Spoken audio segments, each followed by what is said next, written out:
I feel the Spirit moving in me. I feel the Spirit moving in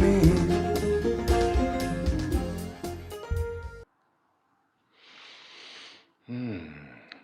This poem is titled, Laughter Came from Every Brick by St. Teresa of Avila. Just these two words he spoke that changed my life. Enjoy me. What a burden I thought I was to carry. A crucifix like he did. Love once said to me, I know a song. Would you like to hear it? And laughter came from every brick in the street and from every pore in the sky. After a night of prayer, he changed my life when he sang, Enjoy me. This poem was translated by Daniel Ladinsky. Every moment is a gift from God. And I believe that what St. Teresa of Avila was telling us was to enjoy the moment. Be present in the moment. Love the moment. Every moment is an opportunity to experience the fullness of God. I dwell in the sacredness of this moment. Say that with me. I dwell in the sacredness of this moment. How does that feel? To really bring your awareness, to bring your attention, to bring your heart into this moment. Knowing that, as St. Teresa taught, every moment is sacred. This is the second talk in my 5-talk series titled Ancient Wisdom for an Enlightened Life. In this series, we're going to explore some really phenomenal teachers. You can see them all there as created by artificial intelligence. And so last week we looked at Ramana Maharishi. We're going to look at Teresa of Avila today. Soon we'll look at Pema Chodron. And next week we're going to talk about Lao Tzu. And so we're going to look at some of their powerful teachings, and the reason that their essence and their truth and their life exist in us is because we know these truths, and because when we embody and embrace the things that they taught, we can experience the fullness of the spiritual enlightenment that they talked about. St. Teresa of Avila lived from 1515 until 1582. She was a prominent Spanish mystic. She was a Carmelite nun. She was a poet. She was an author. And she became a nun during the Catholic Church's Counter-Reformation period. And she became enthralled with saints and understanding and their writings and their truth when she was a child. And in 1535, she entered a convent and started practicing at a deeper level the spiritual life. Before that, she'd struggled with serious illness and doubt. But at the age 40, she had a profound enlightening experience that drew her to becoming a nun. She emphasized the strict observation of poverty and prayer, and she established covenants in that part of the world. And throughout these efforts, she had many mystical experiences. She had visions, which she just talked about and described in her writings. She said that she had experiences of Jesus, that she actually saw him, was with him, talked to him. She says that he even came and sat with her at one time and sat beside her. She had a vision of an angel piercing her heart repeatedly with a golden spear. And as a result, she felt pain and huge joy. She had experiences of levitation during prayer. She had moments of experiencing incredible, overwhelming divine love. She had experienced an amazing connection with God's presence. She believed that these divine experiences came because of her relationship with God. And they were real experiences. They weren't just imaginary. But being the centered, focused person that she was, she never talked about them like to brag about them. She simply stated that she experienced them because she didn't want to be seen as prideful. Many describe her as beautiful and funny. Her most famous book is titled The Interior Castle.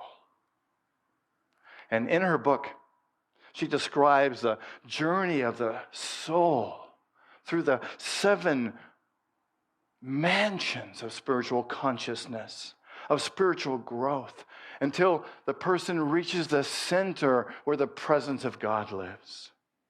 She used the image of a castle made of crystal with many rooms and chambers to illustrate the beauty and the complexity of the soul. And she invites us to enter our own interior castle through prayer and self-knowledge, and to seek the presence of God within ourselves.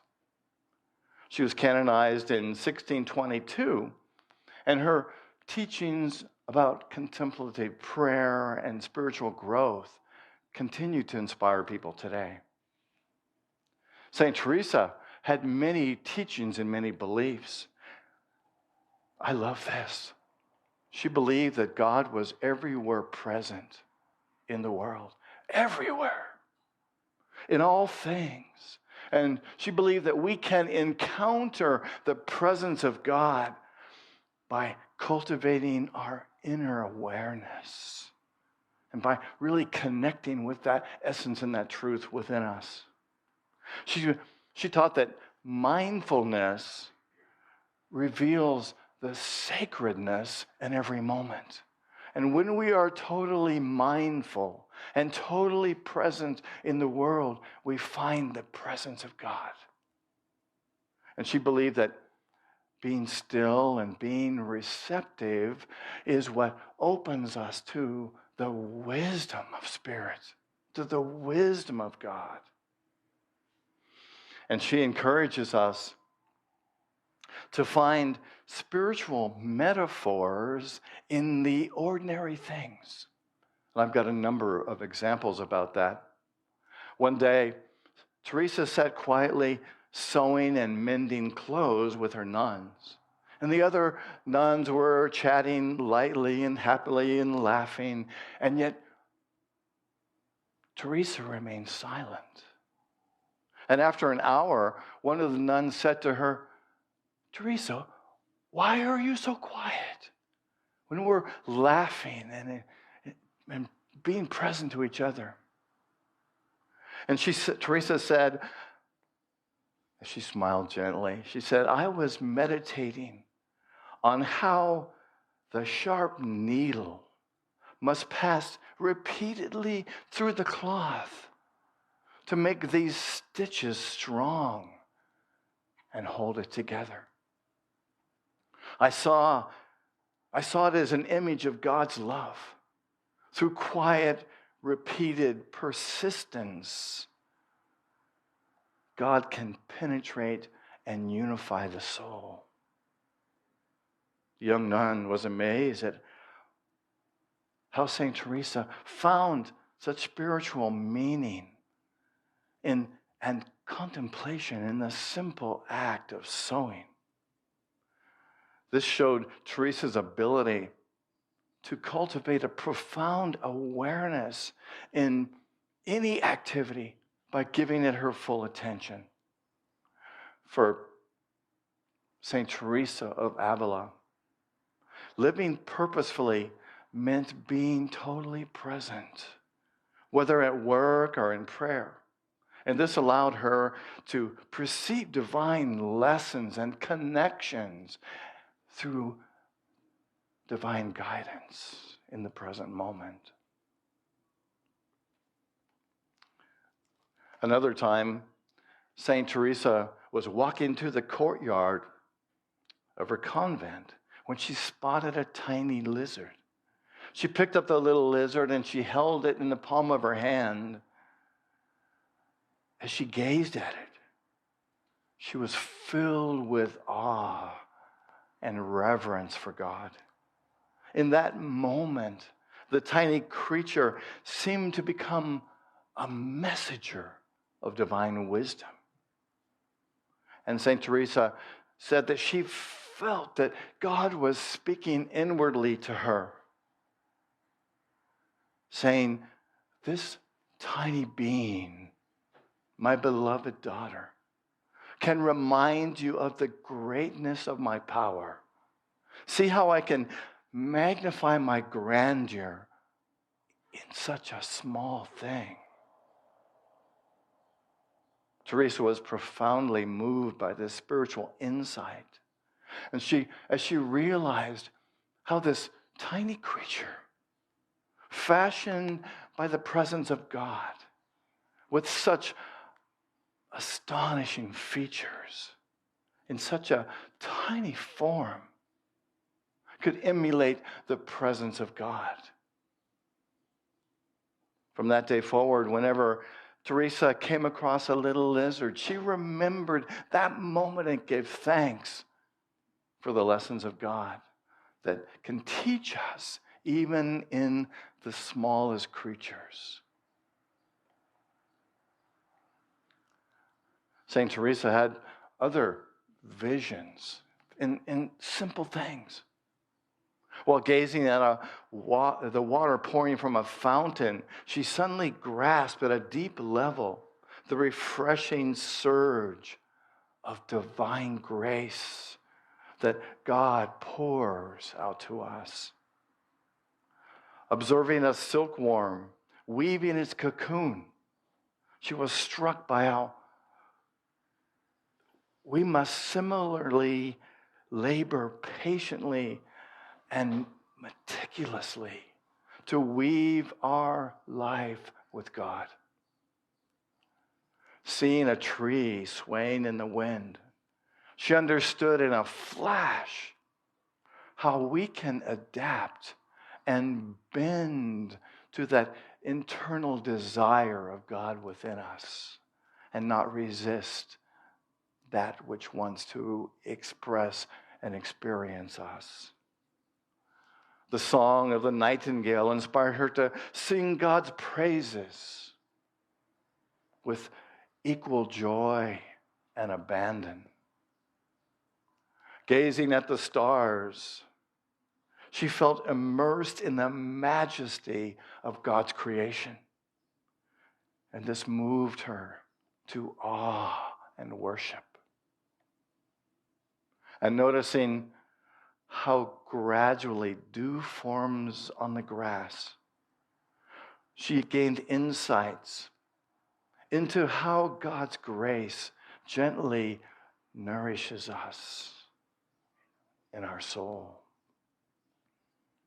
And these examples reveal how Teresa was able to cultivate a contemplative mindset, where she looked at everything happening around her and she saw the similarity about how that represents the experience of God, how we can be open to the experience of God and to Spirit wherever we are.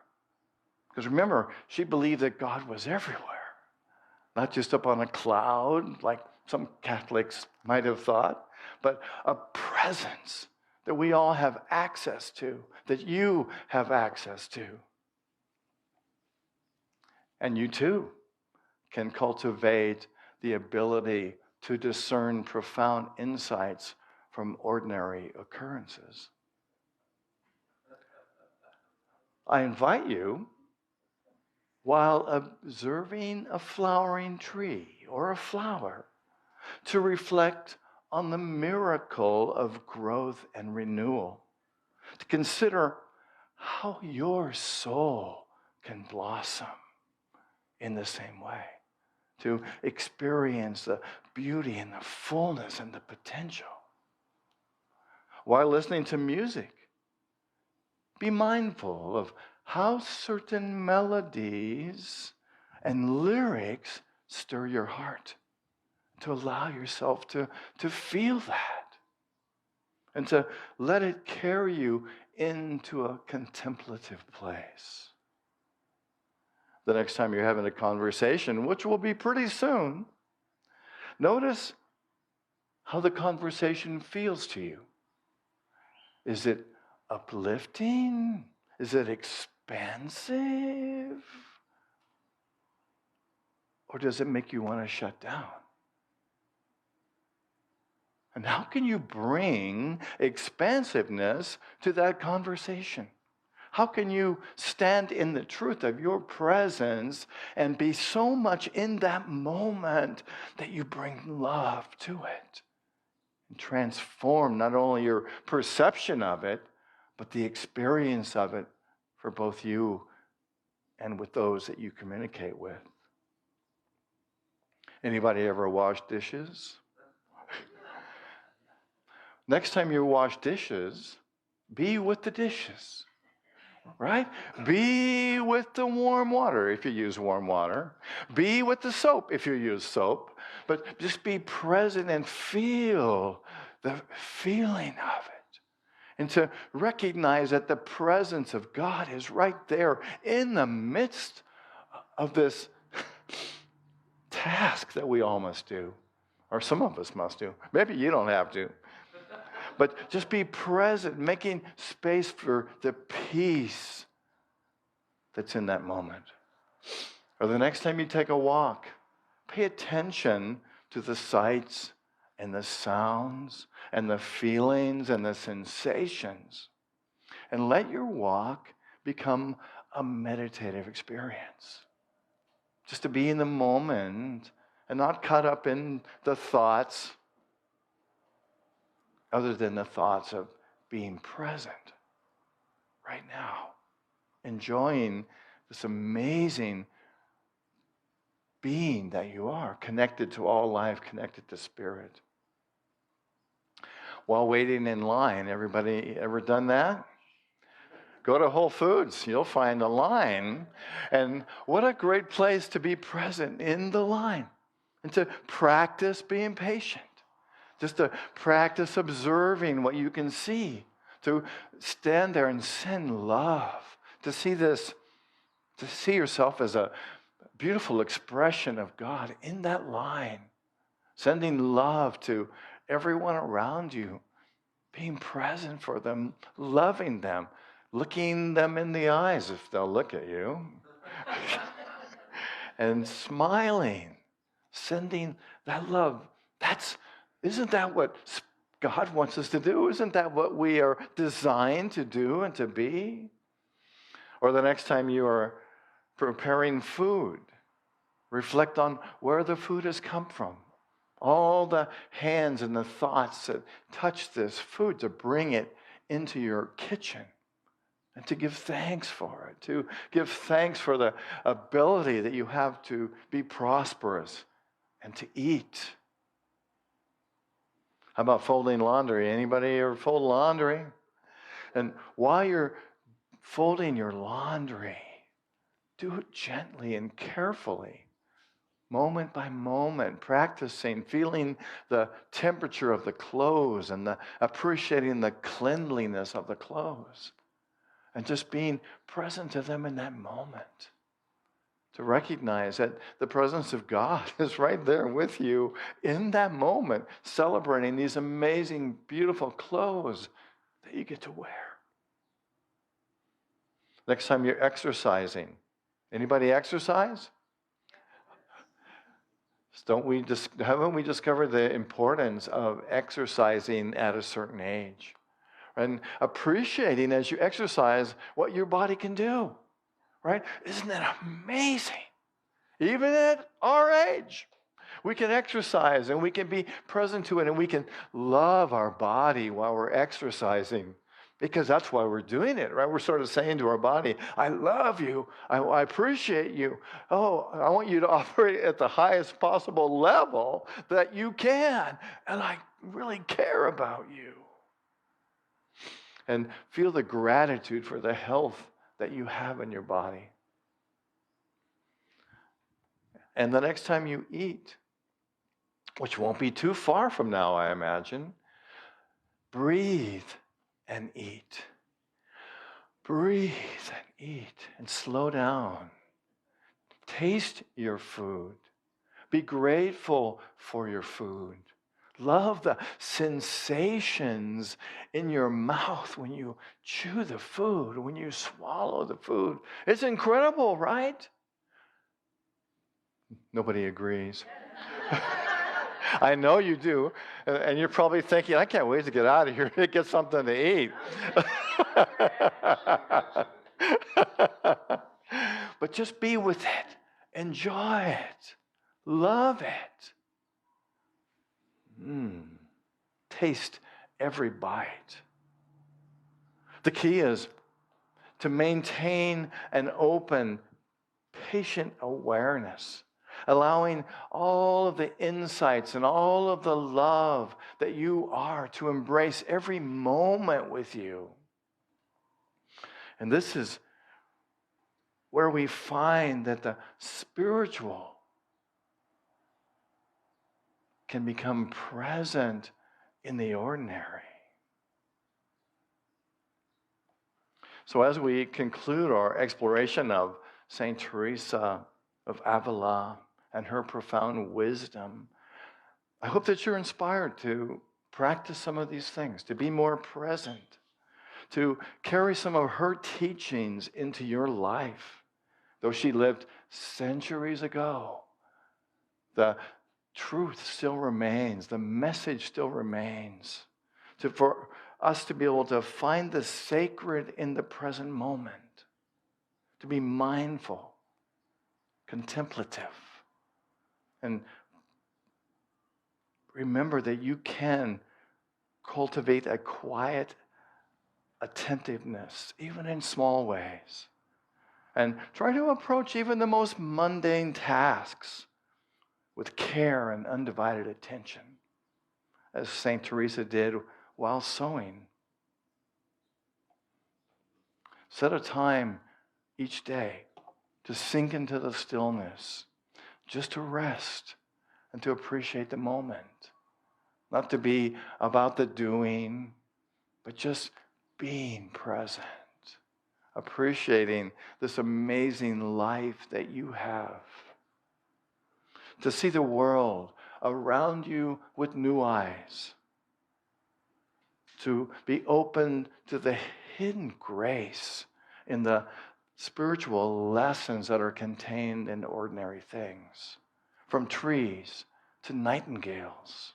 Allow your senses to become sacred. May the spirit of St. Teresa travel with you, helping you discover peace, purpose, and presence on your own path of awakening. Because there is no time like the present.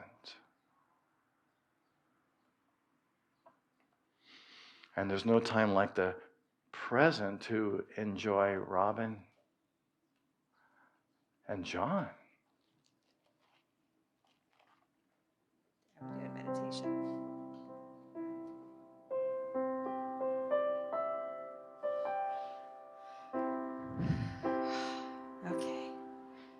This is the time in our service to prepare for meditation. I hope maybe we could have some lyrics up there. Thank you. I open my heart to the light. I open my heart to the light, and I breathe. I breathe. Sing that with me. I open my heart to the light. I open my heart to the light, and I breathe. I breathe. I open my soul to the healing. I open my soul to the healing, and I breathe. I breathe. I open my mind to this moment. I open my mind to the moment, and I breathe. I breathe. Let's do one more verse, just ooze.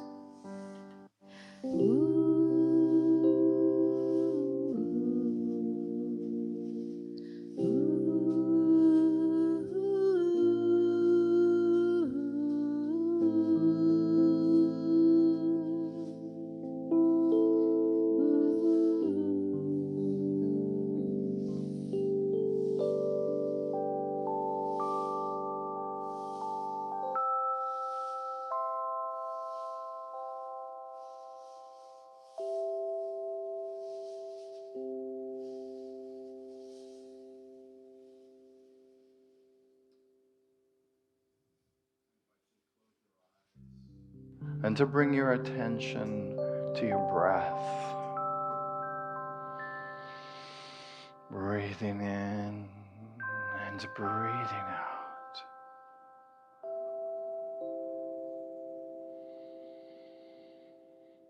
Breathing in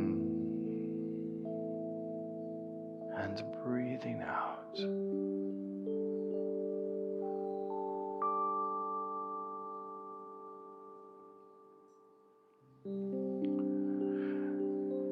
This is a poem written by Saint Teresa of Avila, titled, "He Desired Me, So I Came Close."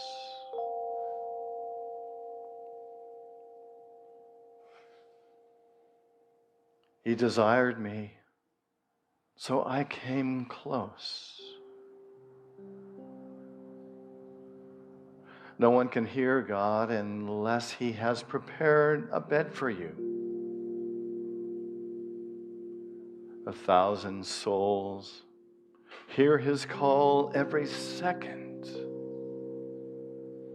But most everyone then looks into their life's mirror and says, I am not worthy to leave this sadness.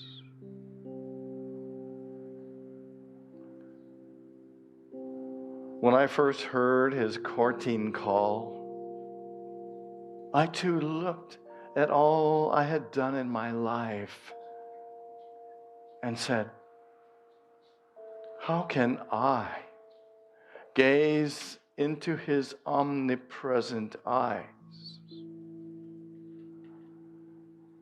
I spoke those words with all my heart. But then He sang again, a song even sweeter.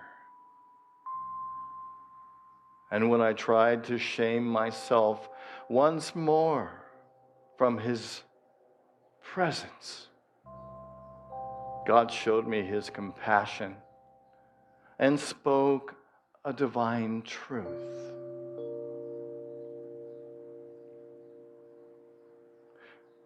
I made you, dear. And all I make is perfect. Come close. For I desire you.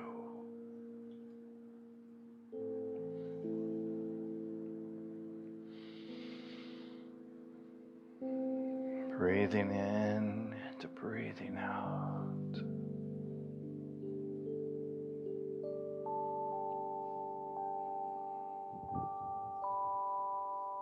Can you feel the pull?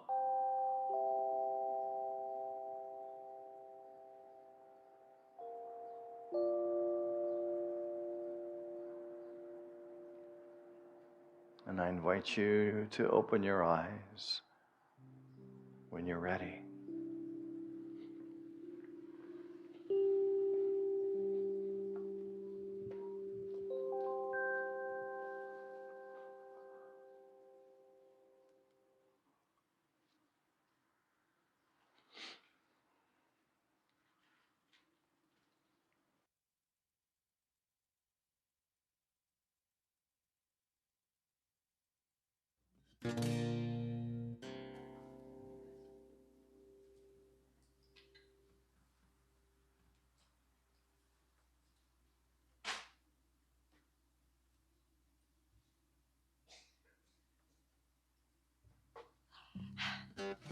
Thank you for being in the moment. I'm going to change the vibe a little bit, okay? All right. So I think there is an element of faith in being in the moment, honestly. And not worrying about what's coming next, but just being here. And that's what this song is about. And I wrote this next song I'm going to sing. And I wrote it a long, long time ago, not knowing how often it would continue to speak to me all these years later, like 20-some years ago.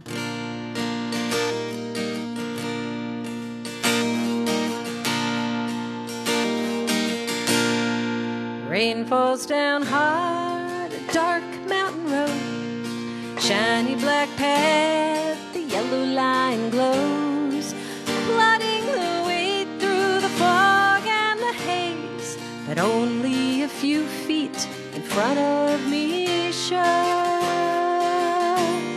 But the clouds will lift and the bells will chime, blue sky appears, there will be a sign. Winds will blow, show the way to go.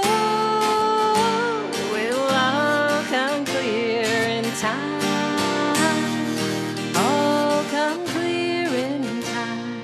I'm on a trapeze, I can't see the net. I let go of one, don't have the other one yet. A new revelation is waiting for me, but I just can't know yet what it will be. But the clouds will lift and the bells will chime, blue sky appears, there will be a sign. Winds will blow, show the way to go. It'll all come clear in time. All come clear in time. And one thing I know is how little I know. The river will go where the currents will flow.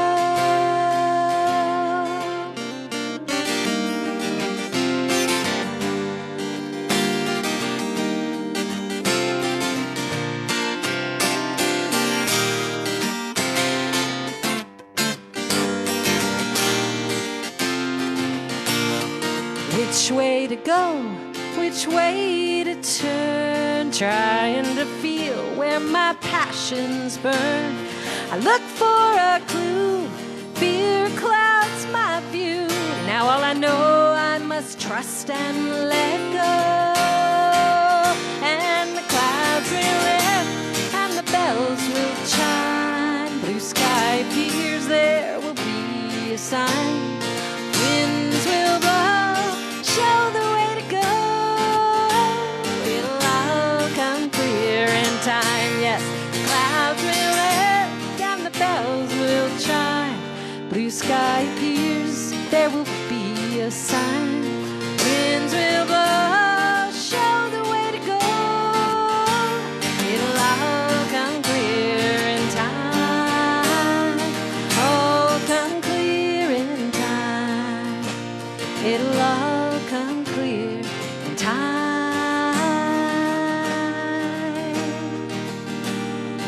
Oh, come clear in time.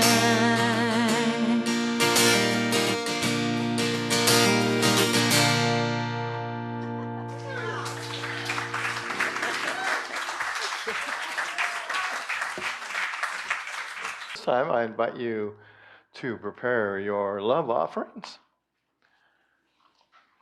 And as you take your love offerings and hold them, to really practice what we talked about today, to be in the moment, to appreciate that which you have, that you get to share with us, and to really feel love. Because I believe that when we give in love, that love carries through in the energy of whether we're giving gifts in person or whether we're being present for someone, whether we're sharing our prosperity, that energy goes forth with that love, and it brings and brightens our beingness and the presence of God, that we are in the same way.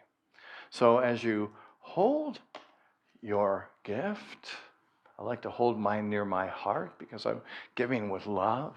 Let's pray and affirm together our affirmation, our prayer of prosperity by saying it together. Together. Through a grateful, giving heart, my mind and life overflow with the abundance of God's all-providing, infinite supply. And so it is. Namaste.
Perfectly timed. Thank you, loving Spirit, for these gifts that have come to us in love. We hold them, we bless them, we give thanks for them, knowing that they're moving in and through this ministry out into the world. And we behold a world filled with love, with light, and with peace. And so it is. Namaste.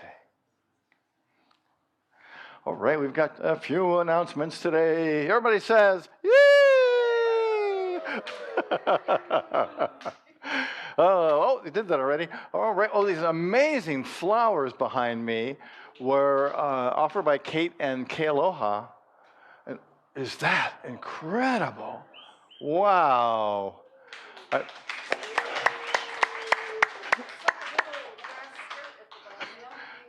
you want to say something, Kealoha?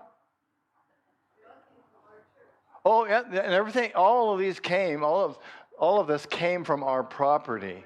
Is that amazing? Wow.